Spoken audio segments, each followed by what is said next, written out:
व्हिडिओला. सो आपत्ती व्यवस्थापन कायदा 2005 याच्यासाठी, कारण 2005 साली तो पास झालेला आहे. याला इंग्लिश मध्ये आपण म्हणतो डिझास्टर मॅनेजमेंट ऍक्ट 2005. ठीक आहे. सो हा बेसिकली काय माहिती आहे.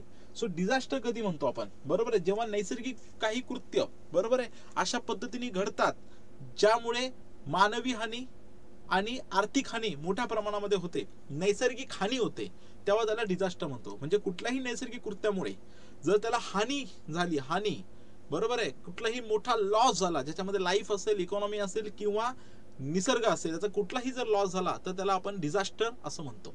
बरोबर आहे, राईट.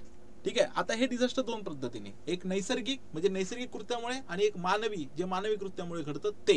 बरोबर आहे. पण कुठल्याही पद्धतीचा जरी डिझास्टर असेल तरी सुद्धा आपल्याला प्रिपेअर्ड राहणं गरजेचं आहे, कारण आपल्याला डिझास्टर एकाच वेळी टाळता येत नाही, पण डिझास्टरचे इम्पॅक्ट आपल्याला टाळता येतात. त्याचा जो इम्पॅक्ट मोठा जातो तो आपल्याला शॉर्ट करता येतो, त्याची तीव्रता कमी करता येते, त्याचा लॉस कमी करता येतो आणि लवकरात लवकर त्यातून बाहेर येण्याची ताकद आपल्याला मिळते. त्यासाठी एक सिस्टम असणं आवश्यक आहे. बरोबर आहे. त्यामुळे डिझास्टर घडू नये त्यासाठी व्यवस्था करणं गरजेचं आहे. त्यामुळे ऑटोमॅटिकली डिझास्टरची संख्या कमी होईल प्रिकॉशन मेजरनी. त्याच वेळेला सपोर्ट सिस्टम लावणे गरजेचे आहे की ज्यावेळेस जर डिझास्टर झाला तर ती सपोर्ट सिस्टम ऍक्टिव्ह होईल, त्याच्यामुळे डिझास्टर झालं तरी लॉस कमी होईल.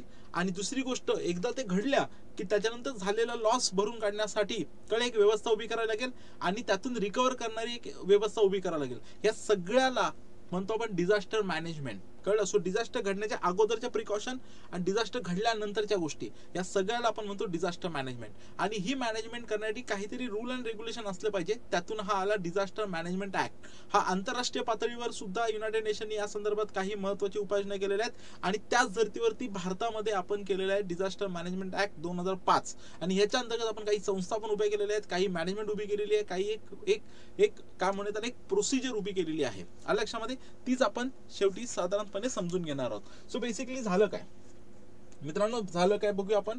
ठीक आहे. सो जेव्हा आपण डिझास्टर मॅनेजमेंट म्हणतो, ठीक आहे, सो डिझास्टर मॅनेजमेंट मध्ये काही महत्वाच्या काही गोष्टी असतात. त्याचा इतिहास असा आहे की 20व्या शतकामध्ये, बरोबर, शेवटचं दशक हे राष्ट्रीय संघानं, कळलं, 20व्या म्हणजे 20व्या शतकाचं शेवटचं दशक हे राष्ट्रसंघानं आपत्तीचे धोके कमी करण्यासाठी डिझास्टर रिस्क रिडक्शनचं दशक म्हणून डिक्लेअर केलं होतं. काय केलं होतं? डिझास्टर रिस्क रिडक्शन डिकेड म्हणून डिक्लेअर केलं होतं. कोणी? युनायटेड नेशननी. लक्षामध्ये राष्ट्रसंघाने डिक्लेअर केलं होतं. बरोबर. सगळ्या राष्ट्रांनी आपापल्या व्यवस्थापनानुसार दंडक स्थापन करण्याचा प्रयत्न, सो ह्याच्यानुसार प्रत्येक राष्ट्रांनी तो प्रयत्न केला. भारताने सुद्धा तो प्रयत्न केला. भारतात 1993 साली ओडिसामध्ये खूप मोठं चक्रीवादळ आलं. त्या चक्रीवादळानंतर केंद्र सरकारने एक समिती स्थापन केली. पुढे 2004 साली सुनामी, माहिती आहे, 2004 ची तुम्हाला सुनामी माहिती आहे, या सुनामी आली. त्यातून हे लक्षात आलं आणि मेनली सुनामी नंतर कळलं की आपल्याला ह्यातून उठण्यासाठी एक व्यवस्थित, एक ऑर्गनाइज, आणि आता दिवसेंदिवस क्लायमेट चेंजमुळे वगैरे अशा गोष्टींमुळे डिझास्टरची संख्या वाढणार आहे. त्यामुळे आपल्याला एक मॅनेजमेंट आणि त्या संदर्भात कायदा असणं गरजेचं आहे. आणि म्हणून तुम्हाला सांगतो की जेव्हा आपल्याकडे 2004 सुनामी आली त्यावेळेला कळून चुकलं की आपल्याला आता एक सिस्टीम उभी करणं गरजेचं आहे.